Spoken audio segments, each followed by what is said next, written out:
They seated me at table 14, behind a floral arrangement so massive it could block a runway. I was 72, the mother of the bride, and yet somehow managed to be the only guest facing a wall of hydrangeas. It was clear they didn't want me seen or heard. Just quietly placed, like a dusty photograph no one had the heart to throw away. My name is Helen Marlowe. I live in a quiet suburb of Portland, Oregon, where I've kept to myself since my husband, David, passed away 2 years ago. David was a financial analyst, disciplined, cautious, the kind of man who wore suspenders unironically and never made a decision without 3 backup plans. We lived simply on purpose. No flashy cars, no exotic vacations. People assumed we were just another frugal old couple coasting through retirement.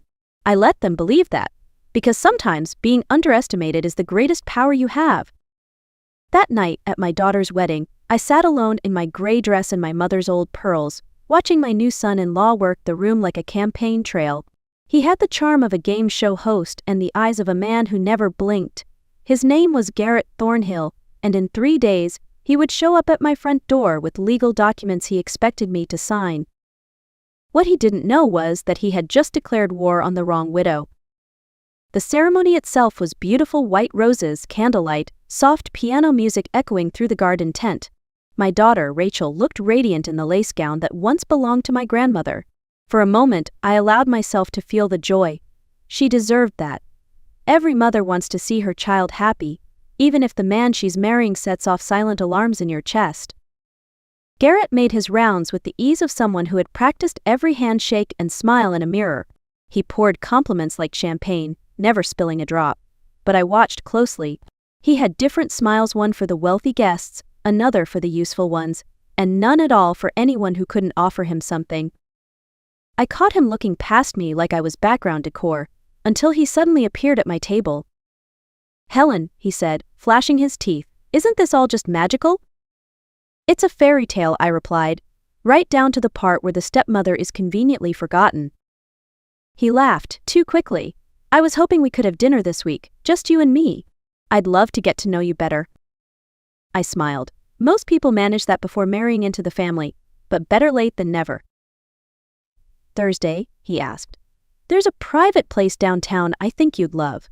Quiet. Intimate." Intimate. The word felt heavier than it should have. "I do enjoy a good mystery dinner," I told him. "Thursday it is."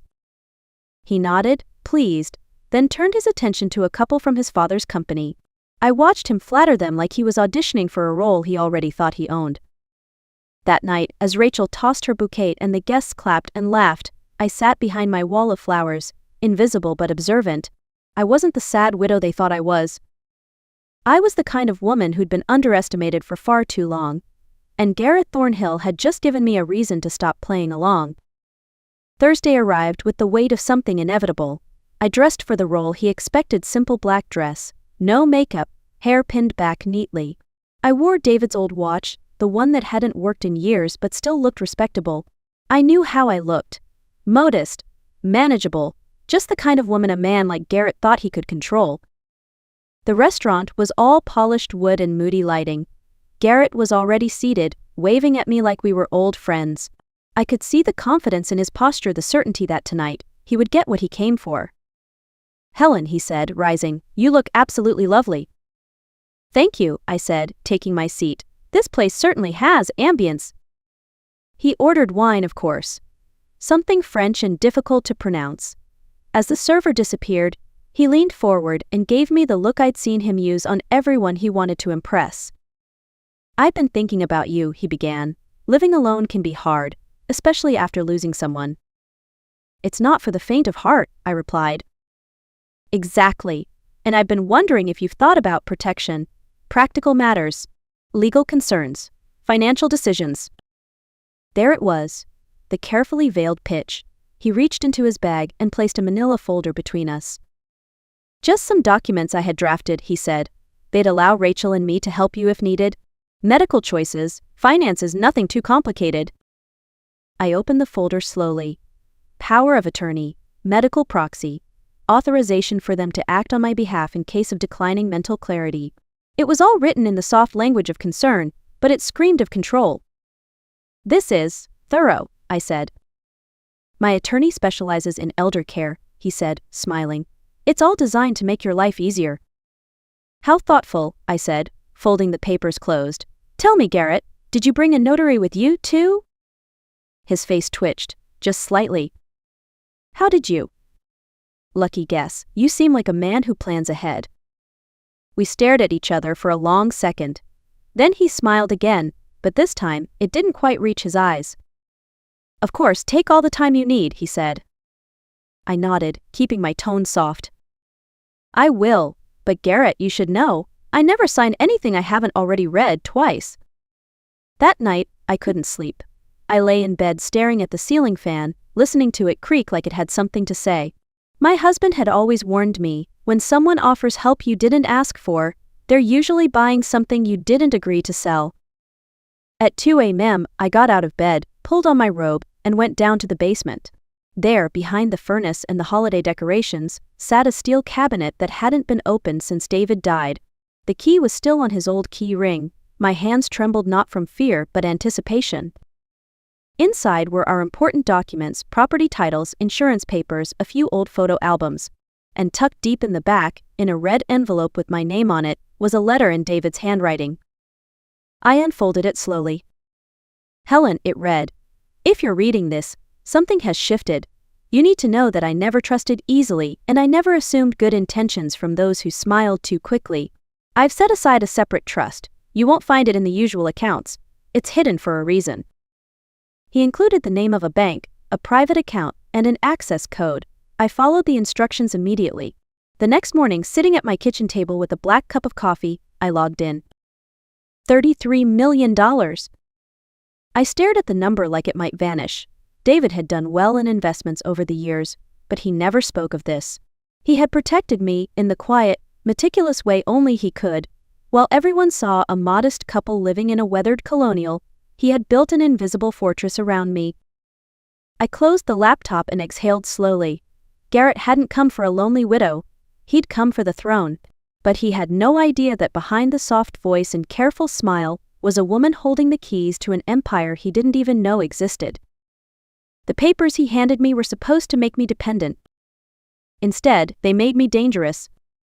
I spent the next 2 days doing exactly what Garrett expected, acting quiet, slow-moving, a little forgetful. I even practiced a slight tremble in my hand, just enough to sell the performance. Then I called Rachel Dunley. She had been my husband's attorney for over 20 years, sharp as a nail file and discreet as a whisper. When she picked up the phone, I said, "Rachel, I think my new son-in-law is about to make a very expensive mistake." She was at my door by that evening. We reviewed everything: David's trust, the hidden assets, Garrett's folder, and the meeting at the restaurant. Rachel didn't flinch. She'd seen plenty of power-hungry sons-in-law in her time, but she said Garrett had ambition stitched into his bones. We hatched a plan. Rachel contacted a federal elder fraud task force quietly. I would invite Garrett back. This time, I'd act eager to sign the documents. We'd have a hidden camera, microphones, an investigator posing as a notary, every angle covered. "Are you sure you're up for this?" Rachel asked. "I've buried a husband, outlived 3 cancers, and watched my daughter marry a man I wouldn't trust with a toaster. I can handle one more performance." She smiled. "Then let's make it count." I began rehearsing. My signature would be slow and uneven. I'd ask naive questions. I'd hesitate, but only enough to draw him in. And when Garrett walked through my door again, wearing that polished smile and holding those papers like they were keys to a kingdom, he'd find exactly what he expected. A frail old woman ready to give everything away. And not a clue that she was the one setting the trap. Garrett arrived on Tuesday afternoon, punctual as ever, with a leather folder in one hand and a bouquet of supermarket roses in the other. "For you," he said, flashing his grin. "Just a little something to brighten the room." I took the flowers with a shaky smile. "So thoughtful of you." He settled into the armchair across from me, his voice low and smooth. I brought the revised documents. Just a few updates from the last draft. Shouldn't take long. The notary sat quietly beside him, an investigator named Tanya posing as a legal assistant. Her briefcase held recording equipment, her demeanor calm and professional. She didn't speak unless spoken to. Garrett opened the folder and placed the papers on the coffee table like they were part of some sacred ritual. "We can go through it line by line if you like." I leaned forward slowly, adjusting my glasses. "Could you remind me what this part means?" I pointed to a clause transferring control of my finances in the event of cognitive decline. Garrett patted my hand. "It's just precaution, Helen, so no one else takes advantage of you." I looked down, voice soft. "And this part, where it says irrevocable authority, is that standard?" "Completely," he said. "It just makes things easier. You won't have to worry about a thing." I gave a small nod, pretending to consider. Then I looked up and asked, "What if I told you I had more money than you think?" His smile faltered for the first time. "Excuse me. I mean, it's not just the house and the pension. What if there was more? Say, 33 million more?" His eyes narrowed. "Helen, are you feeling all right?" "I'm feeling clearer than I have in years." I reached under the table and pressed the signal button. The front door swung open. 2 federal agents stepped inside. Tanya pulled out her badge and said calmly, "Garrett Thornhill, you're under investigation for attempted elder fraud, conspiracy to commit financial abuse, and interstate wire deception." He stood up too fast, knocking over his chair. "What is this?" "She's confused. She's old." I stood too. "Wrong again," I said. "I'm old enough to know a predator when I see one, and smart enough not to hand him my life." They cuffed him without fanfare. He screamed about lawyers, about misunderstandings, about how this was all a trap. He was right about one thing. It was absolutely a trap. But he was wrong about who said it. The news broke within hours. Local headlines labeled Garrett as a rising star entrepreneur exposed in elder fraud scandal. But the deeper the authorities dug, the darker it got. Turns out, Garrett wasn't working alone. He was part of a small but coordinated network targeting widowed seniors, especially those with seemingly modest lives and large, dormant assets. They used charm, legal jargon, and emotional manipulation to gain access, then drained bank accounts under the guise of caregiving. With the trust David had left me, I funded the investigation, quietly but thoroughly. Rachel helped coordinate with state attorneys general in 3 different jurisdictions. Evidence flooded in recordings, forged signatures, stolen documents. And victims, so many victims. One woman in Nebraska had lost her farm. A retired teacher in Arizona had unknowingly signed over her pension. A couple in Virginia was being sued by their own daughter, who had been recruited by Garrett's group. We got their money back, not all, but enough to start rebuilding. I set up the Marlowe Foundation, a nonprofit designed to protect older adults from financial exploitation. We offered free legal clinics, investigative support, and one-on-one counseling. Within 6 months, the foundation had helped over 200 families. I didn't do it for the spotlight. In fact, I turned down every interview except one, an op-ed in the Portland Tribune titled "When the Quiet Ons Fight Back." In it, I wrote, "I may be 72. I may wear orthopedic shoes and forget names sometimes. But I remember what matters. And I remember who I am. Age doesn't erase instincts. Grief doesn't make you helpless. And silence, well, silence is just another kind of strategy." Garrett pled guilty to multiple charges. He cried in court. His voice shook. He said he was sorry. I believed he was sorry for getting caught. He was sentenced to 15 years. Rachel told me I could now rest easy. But I wasn't resting. I was building something. Not just for me, but for every older woman who's ever been told to sit quietly in the corner and be grateful. Because sometimes the ones you overlook are the ones who end up rewriting the rules. A year after Garrett's sentencing, I stood before a Senate subcommittee on elder protection in Washington, D.C. I wore the same pearl necklace I had worn to Rachel's wedding. This time, though, no one tried to hide me behind flowers. The room was quiet as I spoke. "I'm not here as a victim," I began. "I'm here as a warning. There are thousands like me widowed, aging, underestimated. We are not helpless. We are not irrelevant. We are simply unprotected, and that needs to change." The legislation we proposed, the Marlowe Act, aimed to increase penalties for financial exploitation of seniors and expand funding for state-run advocacy offices. It passed unanimously within 6 months. The foundation grew faster than I ever expected. We opened branches in 5 states. We trained attorneys, social workers, even bank managers to spot signs of manipulation. I received letters from people I'd never met, people who had fought back, because they heard my story and realized they weren't alone. And then one morning, I got a letter I hadn't expected. It was from Garrett, handwritten. He wrote about prison life, about reflection, about realizing how easy it had been to justify cruelty under the mask of opportunity. He said he understood now what he had done, that he hoped I could someday forgive him. I read the letter twice. Then I placed it in a drawer with David's. Forgiveness isn't always an answer. Sometimes it's a process. And sometimes, it's a door you leave closed, not out of spite but out of self-respect. A few months later, I attended Garrett's parole hearing. I didn't speak, I just watched. He looked older, smaller, but not changed. The board asked if I wished to make a statement. I stood up, nodded politely, and said only this. He's not sorry he hurt people, he's sorry he picked the wrong one. That was enough. His parole was denied. And as I walked out of that room, I realized I didn't feel triumph. I felt peace. Because justice doesn't always roar.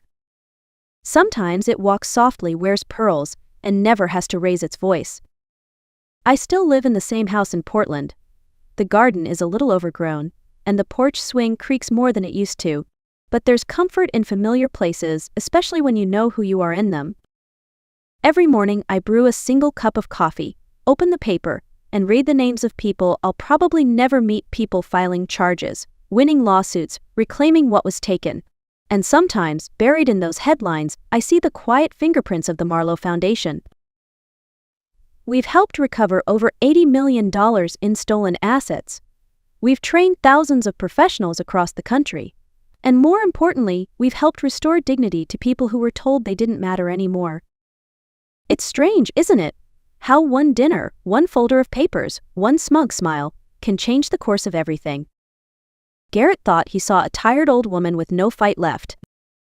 What he didn't see was the steel beneath the softness, the mind behind the manners.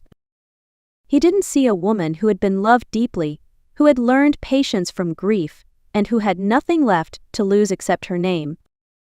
I didn't let him take that. And now, every time I meet a new client, every time I sit across from someone who's been lied to, dismissed, or drained dry by people they once trusted, I tell them what I had to tell myself. You are not weak, you are not invisible, and you are absolutely not alone. That's the mission now, not revenge, exactly, but restoration, a quieter kind of justice. One that doesn't just punish what's broken, but rebuilds what's been forgotten. Starting with us. If you've made it this far, thank you for listening, for caring, and for making space for stories like mine. Maybe you know someone like Helen Marlowe, maybe it's your neighbor, your aunt, your father. Maybe it's you. If you've ever been made to feel invisible, if someone you trusted tried to take more than you were willing to give, I hope you remember this. You still have power. You still have a voice. And sometimes, all it takes is one moment of clarity to start rewriting the ending. If this story resonated with you, if it stirred something, or reminded you of your own quiet battles, I'd love for you to share it. Leave a comment, tell us what part hit home, and if you know someone who needs to hear this, send it their way. Because these stories aren't just entertainment, they're reminders. Reminders that truth has a pulse, that dignity doesn't fade with age, and that the strongest revolutions often start in the softest rooms. This is the art of revenge, where silence isn't surrender, and grace can still be fierce. Thank you for watching. Take care of yourselves. And take care of the ones people tend to overlook.